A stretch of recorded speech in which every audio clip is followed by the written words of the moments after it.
Hey everyone, welcome to Jersey Concept Friday. My name's Neil. We're taking a look at some awesome jerseys today. These are by Dr. Squid, and he's taken us back in history to look at some of the original kind of teams in the NHL, and he's kind of taken those teams and those brands and created concepts for them. But not only the NHL, the PCHA as well, the Pacific Coast Hockey Association, I think it was called. So between 1915 and 1926, the NHL teams and the PCHA teams, he's taken them and he's curated concepts. And I've taken all those concepts, which is 13 total, and I've ranked them. So not only are we going to get to learn a little bit about these teams as far as, like, I guess, names really, and maybe some of their brands, but we're also going to see some jersey concepts and some creativity to go along with it. So I think it's going to be a really fun video, and I hope you guys are looking forward to it. Now, before we get into the jerseys, just a real quick announcement. Well, not announcement now, but at the end of this video, I have an announcement to make. I'm going to be making a video that's been requested heavily over the past 6 months, and it's coming tomorrow. So I'm going to tell you what that is at the end of the video. Please watch till the end. Let's get into these jerseys. These are by Dr. Squid, like I said. Let's go. Number 13, I put the Spokane Canaries. Interesting name. So I don't know anything about the team. This is not an educational video, but he's come up with this concept, and although I've ranked it last, those colors are so unique. Look at those colors. Purple, and then like a neon yellow, kind of like hints of green in there, just slight hints of green in there. But I don't love it, but I really appreciate how unique it is. I love the colors. The striping is a little generic, but I mean, we're talking about a team from 1915 to 1926 or whatever it was. So I'm not expecting any modern striping going on here. But so he's taken that into consideration. So I appreciate the authenticity here. But the logo itself, I don't like that logo at all, and this feels like a Joker, like the Joker from Batman or whatever. This feels like if he had a jersey, this would kind of be it. So the colors seem too bright for a team back then, but interesting. Okay, moving on. Number 12, I put the Portland Rosebuds. Awkward name, I think, for a hockey team, but it doesn't look too bad. Like, this jersey concept really does look like something that kind of did come out of those original years in hockey. The neck is I think when you have a neck that thick, you have to have stripes that kind of replicate or mirror or match that, and he's done that here on the arms. They're not the exact same thickness, but they're still close enough. And the logo feels very classic, so although it's not my favorite jersey concept that I've ever seen, I think it's pretty appropriate. Next up, in number 11, I put the Edmonton Eskimos. I like the colors. They feel familiar, obviously, with the CFL team that is now, I think, rebranded maybe to be something else. But the logo, never really been a fan of that style, the textual style. You guys know that if you've watched my videos before. But I like the neck. I like the striping along the bottom. I just like how clean it is throughout the rest of the jersey. I think that is very authentic as well. We've definitely seen that in history. Moving on to number 10, I put the Toronto St. Patrick's, or St. Pat's as you know them. And he's done a good job here. I mean, we're very familiar with this jersey. Not maybe specifically this jersey, obviously, but a jersey like this.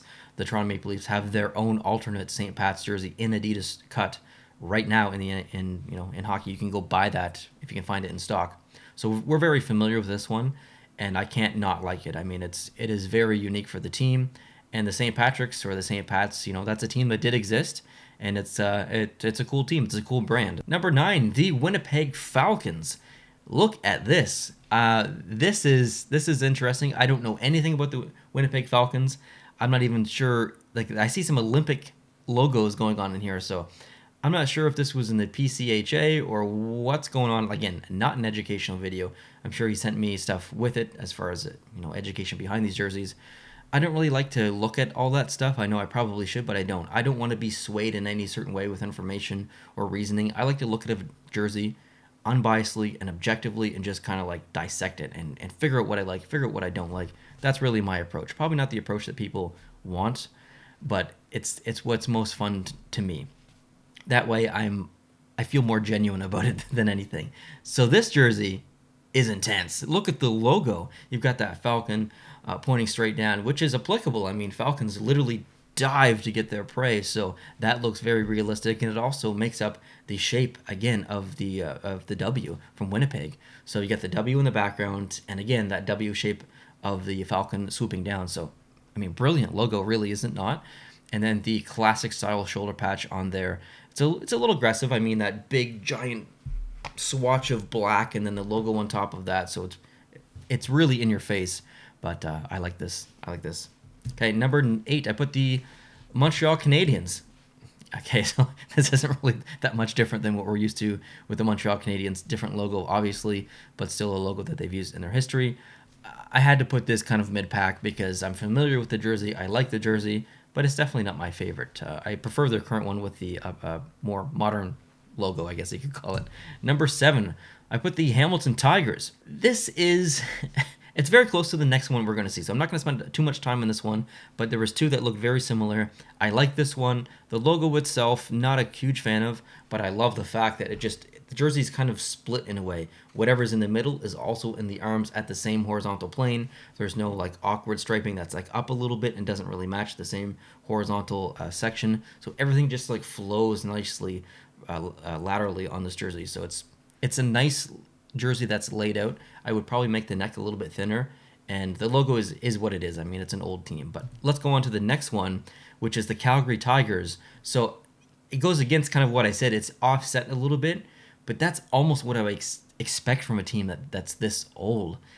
Stripes that don't really match, in the same horizontal section. You got 3 stripes on the arm and then the one in the middle, but the one in the middle is just a little bit higher than the top one on the arm. So that when you're thinking about a jersey and you're coming up with a jersey back then, you probably don't care about that stuff. You're just slapping colors on there to kind of be different than anything else.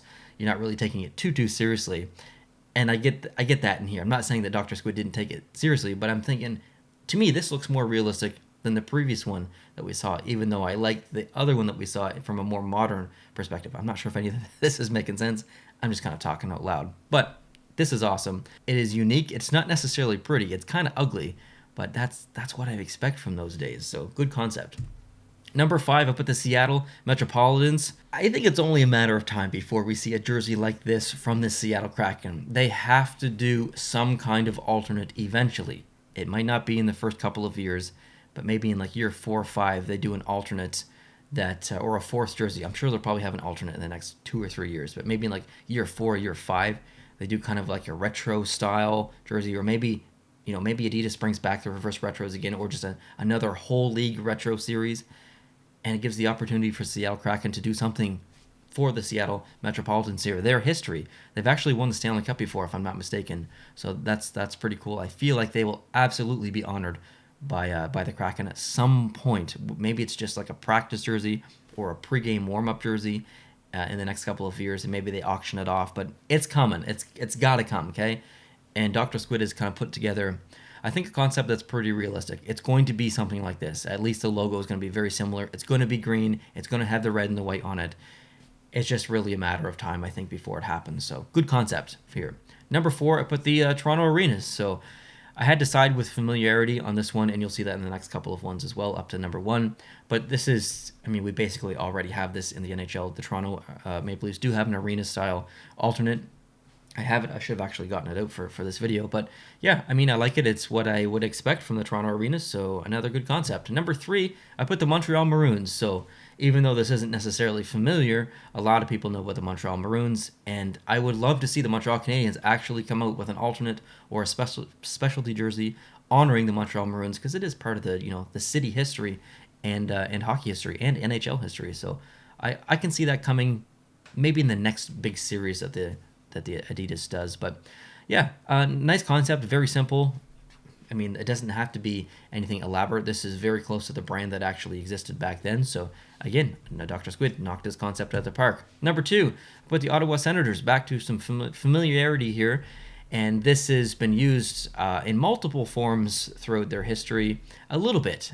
And now we've got the 100 Classic, which happened against Montreal back in 2017. We have the Heritage Classic that happened in the Reebok years.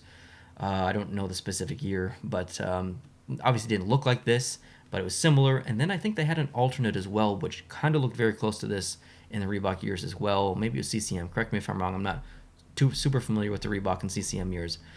But this is part of their brand. They've used similar jerseys like this. So this is exactly what I would expect. Great concept. And number 1, I put the Vancouver Millionaires.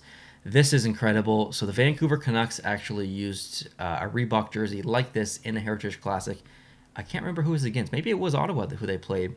I don't have this jersey in Reebok. It is one I am highly after, but hard to find for a reasonable price. I ain't gonna pay $200 or anything for this, so I'm probably never gonna have it. But it is a beautiful jersey. It reminds me of that Reebok Heritage jersey, and it's perfect. I mean, I wouldn't change anything about it. It is not pretty by any means. Look at the logo. It's a ridiculous logo. It doesn't even barely make sense. But that maroon color with the off-white, so unique, and it just looks so good. So love it, Dr. Squid. Great job on these. Thank you for doing something a little bit different, thinking outside the box. And he sent me other jerseys as well for continuing on into the eras of the NHL, I think. So I've got something in the queue from Dr. Squid that's similar to this video, but maybe a little bit different. So not exactly sure when that's coming, but it'll be coming at some point. So if you want to hit the subscribe button down below, that would be awesome, guys. And make sure you comment below and tell Dr. Squid what was your favorite jersey from this video. It doesn't have to be my number one as well. Pick your own and tell him why, or tell me why as well. Curious to know your thoughts. Okay, so tomorrow coming on the channel is a video that has been requested so much over the past basically 9 months or whatever it's been since 2021 started. I am going to do finally a room tour here, and I've been putting it off because my background just changes so much. Like this Saturn V rocket Lego thing up here, I put in a couple of months ago. I rebuilt that because it fell, and I put it in, and then I got some like trophy things down here that I added recently, and then there's something down here that I added recently. It's just constantly changing, and I'm like, okay, well, I plan to add this next week, so I'll wait until next week, and then I'll film the video, and then it just snowballs. And I'm going to film it because there's a drastic change coming. I will be filming this video Saturday morning, I think, and it'll be releasing probably Saturday afternoon, Saturday night. And then as soon as I'm done filming and editing and get that out, I am completely changing this room. So going to do a room tour. Going to show you all what's going on over here, which you've never seen before. Obviously, you can see the background behind me and see all that stuff. But I'm going to show it to you up close. And I'm going to show you this side, which you've never seen before, and back there as well. And maybe, obviously, like this section. This is a ridiculous section. I can't wait to show you guys what a monstrosity this is. It's where I film all the unboxing videos and stuff. The top-down camera pointed down. All that will be staying. I'll still be doing top-down camera and whatnot, but I'm building Mega Desk. Mega Desk, Command Central, Surveillance, Gaming, and Business. If you've ever watched The Office, then you know what Mega Desk is. It's not exactly Mega Desk, but it's kind of like Mega Desk. Oh, come on. 5 more minutes. 5 more minutes of Mega Desk. Please. My workstation's over here. I need to kind of separate that from all the stuff that's going on in here. I do a lot of video calls and video meetings, so I don't really necessarily want them to see the background here. So I need to switch things up a little bit. So I'm going to create Mega Desk. What the hell is this? Oh. This is not Mega Desk. No, it's not. They call it Quad Desk. And I'm going to kind of split the room in a way. You'll understand when you see it, and I'll maybe talk a little bit about that in the room tour video that you're going to see Saturday, which is technically tomorrow when you see this. I'm filming this on a Thursday. So, yeah, it's going to be a lot of work. It's going to literally take me all day Saturday to do it, but it's going to be very good, I think, as far as like workflow-wise. And it's going to completely change the layout of this room. It's all changing. You're not going to see a computer in the background on the new set. You're going to still see those shelves, but it's going to be like squished together. And I'm going to be closer to them so you're going to actually be able to see what's on the shelves and stuff a little bit better. So there's your hint. And yeah, Saturday's going to be a long day for me. And then Sunday, I actually have a bunch of free time. So I'm going to be filming a bunch of videos on Saturday, I think. And so next week, there should be an abundance of videos on the channel and some really cool ones that I've never done before. So would love it if you could hit the subscribe button. Join me here. I appreciate you. Hope you have a good start to your weekend. And I'll talk to you very soon. Adios.